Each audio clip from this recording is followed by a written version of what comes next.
السلام علیکم ورحمۃ اللہ وبرکاتہ۔ بسم اللہ الرحمن الرحیم۔ حضرت مریم علیہ السلام کے حمل کی کیفیت یوں ہے کہ حضرت مریم علیہ السلام اپنی خالہ یا بہن کے گھر غسل حیض کرنے کے لیے گئیں۔ آپ علیہ السلام پردہ لٹکانا چاہتی تھیں کہ حضرت جبرائیل علیہ السلام ایک بے ریش اور خوبصورت نوجوان کی شکل میں ظاہر ہوئے۔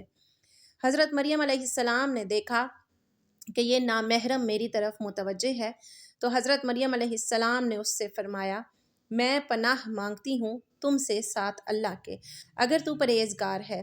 حضرت جبرائیل علیہ السلام نے کہا، میں وہ شخص نہیں ہوں کہ جس سے تو ڈرے، میں اللہ رب العزت کا فرشتہ ہوں، تجھ کو پاکیزہ لڑکا بخشنے آیا ہوں، جس کو قرآن پاک نے یوں بیان فرمایا ہے۔ ترجمہ: فرشتوں نے کہا، اے مریم علیہ السلام، اللہ تمہیں خوشخبری دیتے ہیں اپنی طرف سے ایک کلمے کی، اس کا نام مسیح عیسیٰ بن مریم ہوگا، وہ دنیا اور آخرت میں مرتبے والا ہوگا اور اللہ کے قریبی بندوں میں سے ہوگا۔ لوگوں سے باتیں کرے گا جب جھولے میں ہوگا اور جب پوری عمر کا ہوگا، اور وہ نیک بندوں میں سے ہوگا۔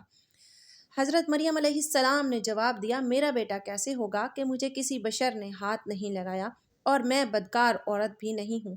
حضرت جبرائیل علیہ السلام نے فرمایا، تیرا کہنا صحیح ہے، لیکن تیرے اللہ نے فرمایا ہے کہ میرے لیے بغیر باپ کے بیٹا دینا آسان ہے، جس کو قرآن پاک نے اس طرح بیان فرمایا ہے۔ ترجمہ: حضرت مریم علیہ السلام نے کہا، اے میرے پیارے رب، میرے ہاں لڑکا کیسے ہوگا جب کہ کسی مرد نے مجھے ہاتھ تک نہیں لگایا؟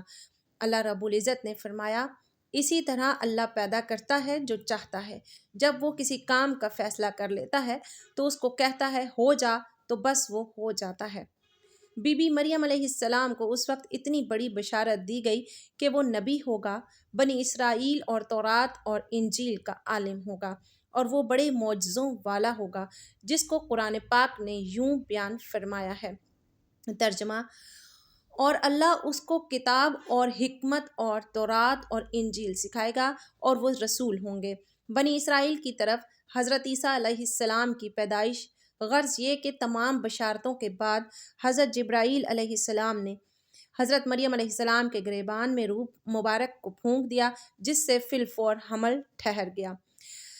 حضرت مریم علیہ السلام فرمایا کرتی کہ دوران حمل تنہائی میں حضرت عیسیٰ علیہ السلام مجھ سے باتیں کرتے تھے اور خدا کی تسبیح بھی بیان کرتے تھے، حالانکہ آپ علیہ السلام ابھی پیٹ میں تھے۔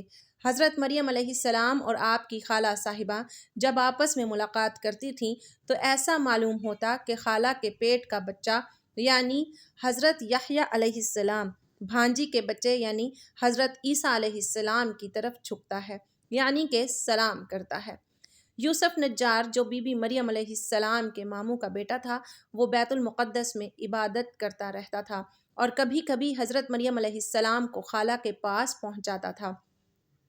جب حمل کی حالت سے آگاہ ہوا تو اس نے بھی تحقیقات کیں تو حضرت مریم علیہ السلام نے تمام واقعہ بیان کر دیا۔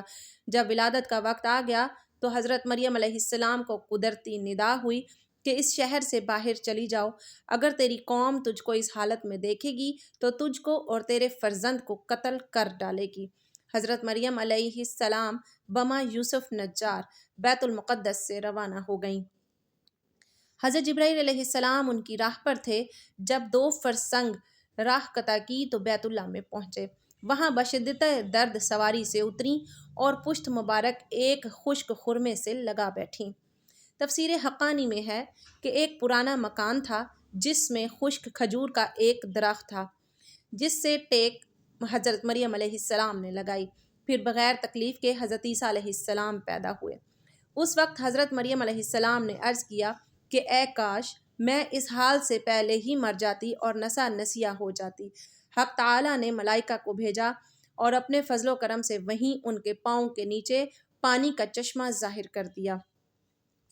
ملائکہ نے حضرت عیسیٰ علیہ السلام کو غسل دیا اور حضرت جبرائیل علیہ السلام بحکم رب خلیل ندا دی کہ اے مریم علیہ السلام، غمگین مت ہو، اللہ نے تیرے لیے ایک نہر جاری کی ہے اور خشک درخت کو سرسبز کیا ہے۔ اب تو خرمے کی شاخ کو ہلا، وہ تجھ پر تازہ خرمے گرائے گا، تو تازہ خرمے کھا اور پانی پی اور بیٹے کے دیدار سے اپنی آنکھیں ٹھنڈی کر۔ حضرت مریم علیہ السلام نے کہا کہ اگر لوگ مجھ سے پوچھیں کہ یہ بچہ کہاں سے لائی ہے تو میں کیا جواب دوں گی؟ حضرت جبرائیل علیہ السلام نے کہا اگر تو کسی کو دیکھے تو اشارے سے کہہ دینا کہ میں نے خدا کے لیے روزہ نظر کیا ہے کہ کسی بھی بنی آدم سے بات نہ کروں گی۔ اس زمانے میں کھانے اور پینے کے علاوہ باتوں سے بھی روزہ ہوتا تھا۔ تفسیر حقانی، جس کو قرآن پاک نے یوں بیان فرمایا ہے۔ ترجمہ: حضرت مریم علیہ السلام نے اس حمل کو اٹھا لیا اور وہ اس کو لے کر ایک دور کی جگہ چلی گئیں۔ پھر اس کو کھجور کے درخت کی طرف لے گیا اور اس نے کہا کاش میں اس سے پہلے مر جاتی اور بھولی بصری چیز ہو جاتی۔ پھر حضرت مریم علیہ السلام کو اس نے نیچے سے آواز دی کہ غمگین نہ ہو، آپ کے رب نے آپ کے نیچے ایک چشمہ جاری کر دیا ہے اور آپ حضرت مریم علیہ السلام کھجور کے تنے کو اپنی طرف ہلائیں، اس سے آپ کے اوپر پکی پکائی کھجوریں گریں گی۔ پس اے مریم وہ کھجوریں کھاؤ اور پیو اور اپنی آنکھیں ٹھنڈی کرو۔ پھر اگر تم کو کوئی آدمی دیکھے تو اس سے کہہ دو کہ میں نے رحمان کا روزہ مان رکھا ہے، تو آج میں کسی انسان سے بھی بات نہیں کروں گی، تو آج میں کسی انسان سے نہیں بولوں گی۔ حضرت ابن عباس رضی اللہ تعالی عنہ فرماتے ہیں کہ حضرت مریم علیہ السلام فرشتے کی بشارت سے بے غم ہو گئیں اور نفاس کی مدت ختم ہونے تک 40 روز تک وہیں رہیں اور پھر اپنے گھر واپس آئیں۔ ہر طرح کی بشارتیں حضرت مریم علیہ السلام کو فرشتے نے بتا دی تھیں اور سوال کا جواب بھی بتا دیا تھا کہ تو بچے کی طرف اشارہ کر کے کہہ دینا کہ اس بچے سے پوچھ لو۔ بنی اسرائیل نے یہ صورتحال دیکھ کر بڑے غصے سے کہا کہ یہ کیا برا کام تو نے کیا ہے اے مریم، اے ہارون کی بہن، یعنی تو حضرت ہارون علیہ السلام کی طرح عبادت کرتی تھی اور تیری ماں بھی بدکار نہ تھی۔ حضرت مریم علیہ السلام نے حضرت عیسیٰ علیہ السلام کی طرف اشارہ کیا کہ اس سے پوچھ لو۔ پھر سب بنی اسرائیل کی قوم غصے ہو کر بولے کہ تو ہم سے تمسخر کرتی ہے، کہ تو ہم سے مذاق کرتی ہے کہ ہم اس چھوٹے بچے سے باتیں کریں۔ اتنے میں حضرت عیسیٰ علیہ السلام بول پڑے کہ میں بندہ خدا ہوں اور خدا نے مجھے کتاب دی ہے اور مجھے نبی بنایا ہے۔ جب یہود نے یہ معجزہ دیکھا تو ان کی زبان بند ہو گئی۔ چنانچہ ارشاد ربانی ہے۔ ترجمہ: پھر اس کو گود میں لیے ہوئے اپنی قوم کے پاس آئیں۔ لوگوں نے کہا اے مریم تم نے تو بڑا طوفان کر ڈالا۔ اے ہارون کی بہن، نہ تمہارا باپ کوئی برا آدمی تھا اور نہ تمہاری ماں بدکار عورت تھی۔ پھر مریم علیہ السلام نے اس بچے کی طرف اشارہ کیا۔ لوگوں نے کہا کہ ہم اس سے کیسے بات کریں گے جو کہ گود میں بچہ ہے؟ بچہ بولا میں اللہ کا بندہ ہوں، اس نے مجھے کتاب دی اور مجھ کو نبی بنایا۔ معارف القرآن میں ہے کہ جس وقت خاندان کے لوگوں نے حضرت مریم علیہ السلام کو ملامت کرنا شروع کر دیا تو حضرت عیسیٰ علیہ السلام اس وقت دودھ پی رہے تھے۔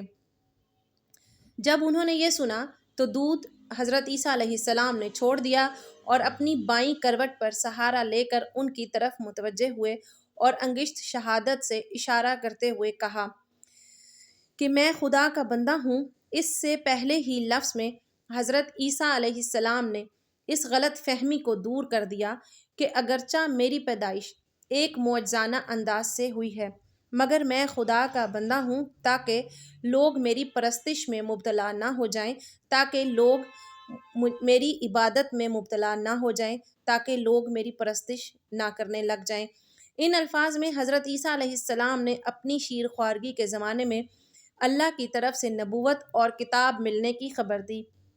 اس کا مفہوم یہ ہے کہ اللہ تعالیٰ نے یہ طے فرما دیا ہے کہ تجھے اپنے وقت پر نبوت اور کتابت دیں گے، اور یہ بالکل ایسا ہے جیسا کہ رسول اللہ صلی اللہ علیہ وآلہ وسلم نے فرمایا کہ مجھے نبوت اس وقت عطا کر دی گئی تھی کہ جب حضرت آدم علیہ السلام بھی پیدا نہیں ہوئے تھے، ان کا خمیر تیار ہو رہا تھا۔